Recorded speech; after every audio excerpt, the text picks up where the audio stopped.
Hello friends, good morning. कैसे हो सब? 15 अगस्त बीत गया, सभी छुट्टियां बीत गई होंगी। आप लोग छुट्टियों से खूब मौज मस्ती किए होंगे। आइए अब हम लोग अपने शेड्यूल के हिसाब से पढ़ना स्टार्ट करते हैं। हम लोगों ने इंग्लिश में बहुत सारे टॉपिक को कवर कर लिया था। सिंटैक्स चल रहा था, सिंटैक्स में सब्जेक्ट वर्ब एग्रीमेंट चल रहा था। हमने काफ़ी कुछ बता दिया था। 4 या 5 रूल हमने आपको बता दिए थे, आप लोग रिवाइज करिए। आज हम लोग एकदम नए टॉपिक से शुरू करते हैं जिसका आप लोगों को बहुत वेट होता है और लड़के बहुत रुचिकर तरीके से पूछते हैं, इसका मतलब क्या है, व्हाट इज द मीन्स। तो फ्रेंड्स, हम लोग जैसा कि आप लोग हेडिंग देख रहे होंगे, यहाँ पर लिखा हुआ है इनडिफिनिट नंबर या क्वांटिटी ऑफ नाउन या असीमित संख्या या मात्रा प्लस ऑफ प्लस संज्ञा। इसका मतलब क्या होता है ये हम आज पढ़ेंगे। अनिश्चित संख्या क्या होती है वो पढ़ेंगे। अनिश्चित मात्रा या परिमाण क्या होता है ये पढ़ेंगे। ये पढ़ने का मतलब ये है कि अगर ऐसे सेंटेंस से, ऐसे शब्दों से कोई सेंटेंस बनता है तो वो सेंटेंस होता कैसे है, उसमें सिंगुलर या प्लूरल वर्ब का इस्तेमाल कैसे होता है, आइए हम लोग देखते हैं। तो फ्रेंड्स, जैसा कि आप लोग देख रहे होंगे कि यहाँ पर लिखा है इनडिफिनिट नंबर या quantity of noun. Indefinite number का क्या मतलब होता है? इनडिफिनिट नंबर का मतलब फ्रेंड्स होता है असीमित संख्या। अब असीमित संख्या क्या होती है? असीमित संख्या का मतलब होता है कि मतलब जिसकी कोई क्वांटिटी ना हो, जिसका कोई नंबर ना हो, 1 से लेकर के अनंत तक, वो असीमित संख्या होती है, वो मात्रा होती है। और इसके बाद अगर उसके बाद ऑफ का प्रयोग लग जाए, ऑफ के बाद अगर कोई संज्ञा आ जाए, ठीक है, तो कैसा सेंटेंस होगा? आप यहाँ पे देख रहे होंगे कि इनडिफिनिट नंबर है, इसके बाद प्रीपोजिशन ऑफ का प्रयोग हुआ है, इसके बाद नाउन का प्रयोग हुआ है। फिर इनडिफिनिट नंबर के अलावा इनडिफिनिट क्वांटिटी अगर आ जाए, नंबर का मतलब होता है संख्या, 0 से लेकर के 1 से लेकर के अनंत तक की क्या है। और इनडिफिनिट क्वांटिटी का मतलब होता है कि 0 से लेकर के असीमित, मतलब जिसकी कोई सीमा ना हो, एक ऐसी मात्रा, 1 किलो, 10 किलो, 10,000, 10 करोड़, 10 खरब, 10 नील, 10 शंख, 10 पद, जितनी भी संख्याएं आप यहाँ पर लगा सको, तो इनडिफिनिट क्वांटिटी का मतलब वो हो गया। अगर इसके बाद प्रीपोजिशन ऑफ आए और इसके बाद नाउन आए तो उसका मतलब क्या हुआ, आज हम वही देखेंगे।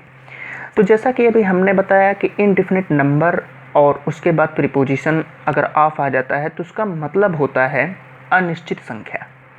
किसी भी सेंटेंस में फ्रेंड्स अगर ये आ जाए, क्या आ जाए, इनडिफिनिट नंबर आ जाए प्लस ऑफ आ जाए, तो उसका मतलब क्या होता है?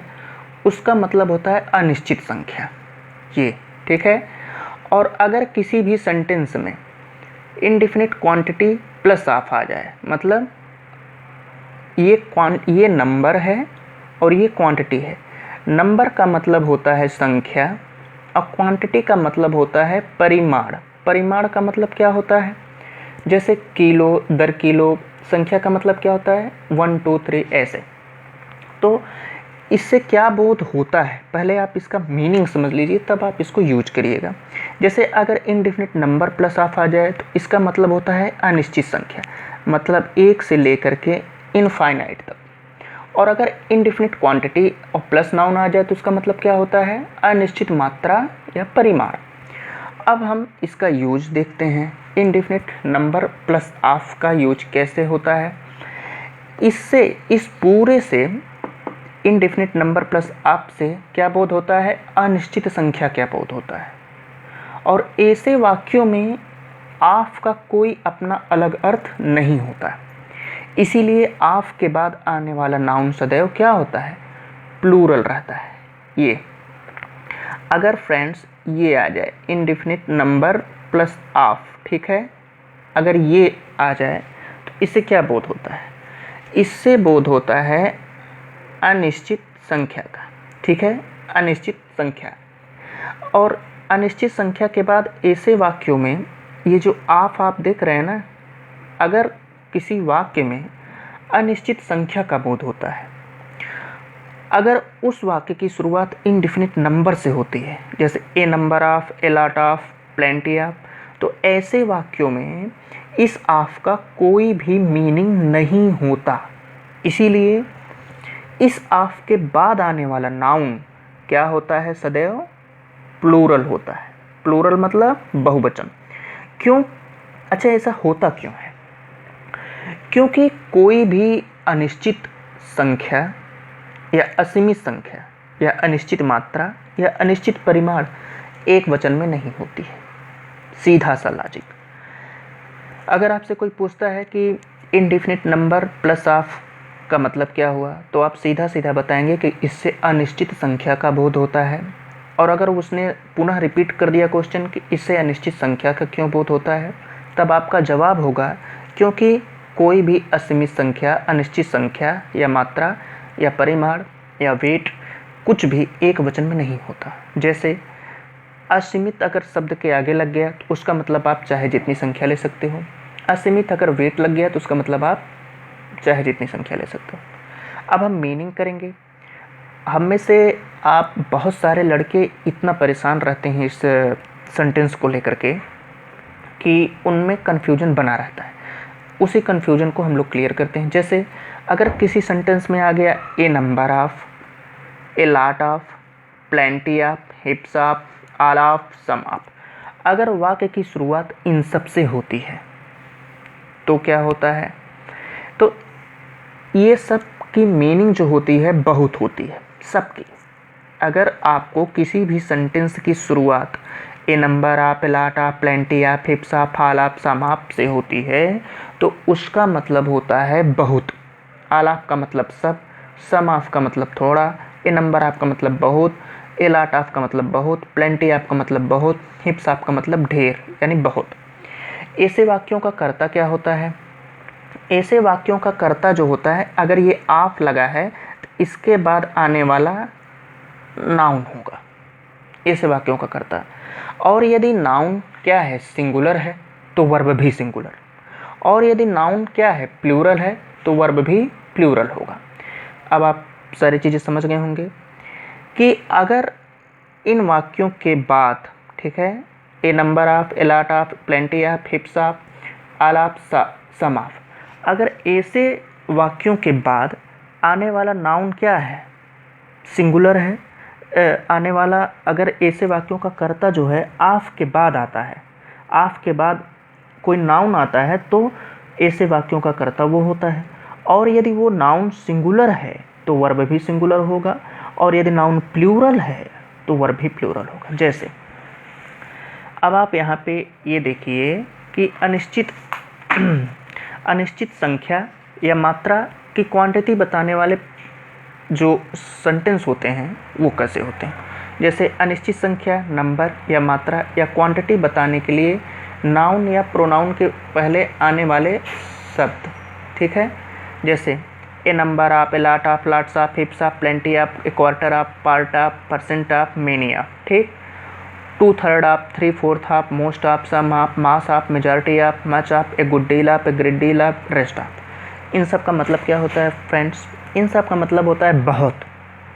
इनकी कोई सीमा नहीं होती। जैसे 2/3 ऑफ, 2/3, 3/4 ऑफ, 3/4, मोस्ट ऑफ अधिकांश, सम ऑफ थोड़ा, मास ऑफ बहुत, मेजॉरिटी ऑफ बहुत, मच ऑफ बहुत, ए गुड डील ऑफ बहुत अच्छा, ए ग्रेट डील ऑफ एक महान डील, रेस्ट ऑफ बहुत, ए नंबर ऑफ बहुत, ए लॉट ऑफ बहुत, लॉट्स ऑफ बहुत, हिप्स ऑफ बहुत, प्लेंटी ऑफ बहुत, क्वार्टर ऑफ बहुत, पार्ट ऑफ बहुत, परसेंट ऑफ बहुत, मेनी ऑफ कई, ठीक है।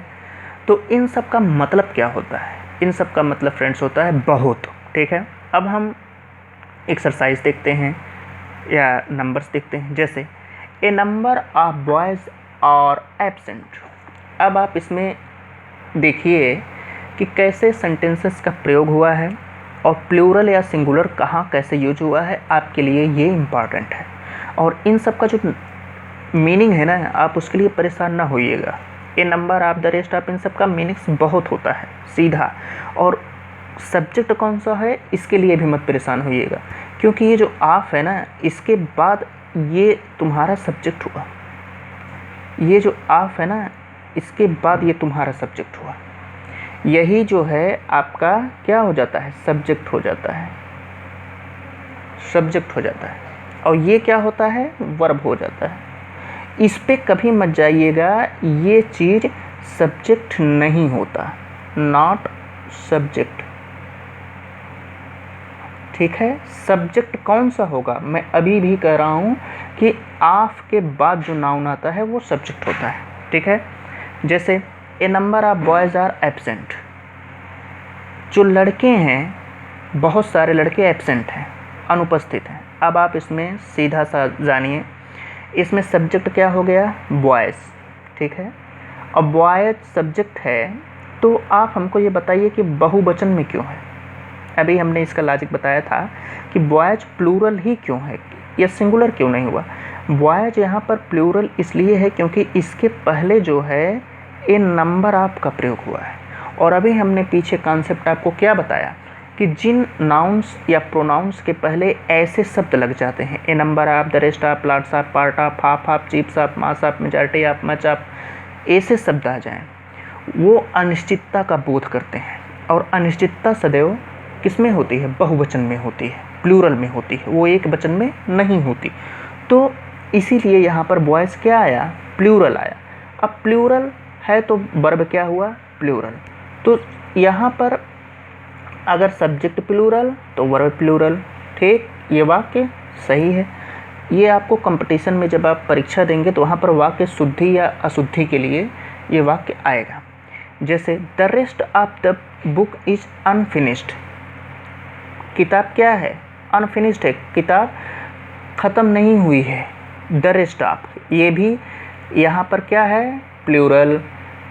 ऑफ के बाद नाउन क्या आया है, बुक, बुक क्या है, सिंगुलर, तो वर्ब क्या हुआ, सिंगुलर, ठीक।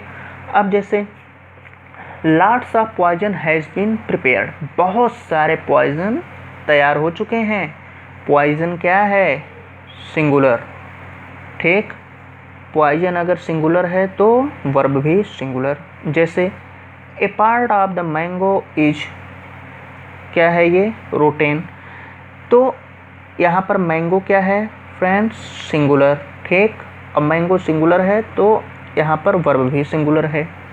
अगर हम ये कह दें कि मैंगो की जगह मैंगोज लगा दें, ये इस वाले वाक्य में मैंगोज की जगह क्या है, मैंगो, मैंगो की जगह क्या है, मैंगोज है, तो यहाँ पर वर्ब कैसा हो गया, प्लूरल हो गया। तो आपने क्या देखा कि अगर हम इन सारे शब्दों के बाद, आप इसको अगर कॉपी पे नोट कर रहे होगे तो इन सब शब्दों को नोट कर लीजिएगा। ये शब्द आपके बहुत काम आएंगे, पेपर पढ़ने में, कंपटीशन देने में, हर जगह ये काम देंगे। और ये इंग्लिश की आप एक चीज़ जान लीजिए कि इंग्लिश इम्प्रूवमेंट की बहुत सारे छोटे छोटे ऐसे टॉपिक होते हैं जो इंग्लिश को इम्प्रूवमेंट करते हैं। ये सब जो शब्दावली है इसके बाद जो आप आज सीखे हैं ये बहुत बिग पार्ट है, ये आपको हर जगह मदद करेगा, हर जगह हेल्प करेगा। तो इसीलिए इसको नोट कर लीजिएगा कि इसके बाद इन सब की मीनिंग क्या है, बहुत, ठीक है। और आप इन सब का सब्जेक्ट अगर शुरुआत होता है इन सब के सेंटेंस से, इन सब के शब्दों से शुरुआत होता है तो सब्जेक्ट क्या होता है, इस आफ जो लगे होते हैं ना, इस आफ के बाद आने वाला नाउन, तो उसका वर्ब कैसा होगा, नाउन पर डिपेंड करेगा कि वो सिंगुलर है या प्लूरल। एक आम है तो ईच, बहुत सारे आम है तो आर, ठीक। तो फ्रेंड्स हम लोग इस टॉपिक को कवर कर चुके कि इनडिफिनिट या डिफिनिट का मतलब क्या होता है, क्वांटिटी क्या होती है, संख्या क्या होती है। आप लोग इसको अच्छे से समझ लिए होंगे।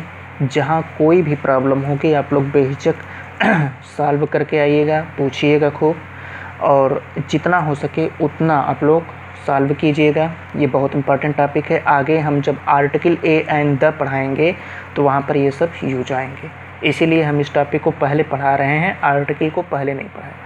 तो ये सब ऐसे ऐसे धीरे धीरे हम लोग पढ़ेंगे। आगे हम पढ़ाएंगे आपको ए नंबर, द नंबर इत्यादि सारे टॉपिक्स को पढ़ाएंगे। आप इसको खूब अच्छे से रिवाइज करिएगा, पढ़िएगा, सॉल्व कीजिएगा, और आपसे जितना हो सके उतना लाइक सब्सक्राइब करना ना भूलिएगा, ताकि जो बच्चे बहुत वीक हैं उन तक ये सब चीज़ें पहुंच जाएं, आसानी से वो देख सकें, समझ सकें चीज़ों को, और अपनी इंग्लिश को इम्प्रूवमेंट कर सकें। थैंक्स अ लॉट आप बच्चों, बहुत बहुत थैंक्स।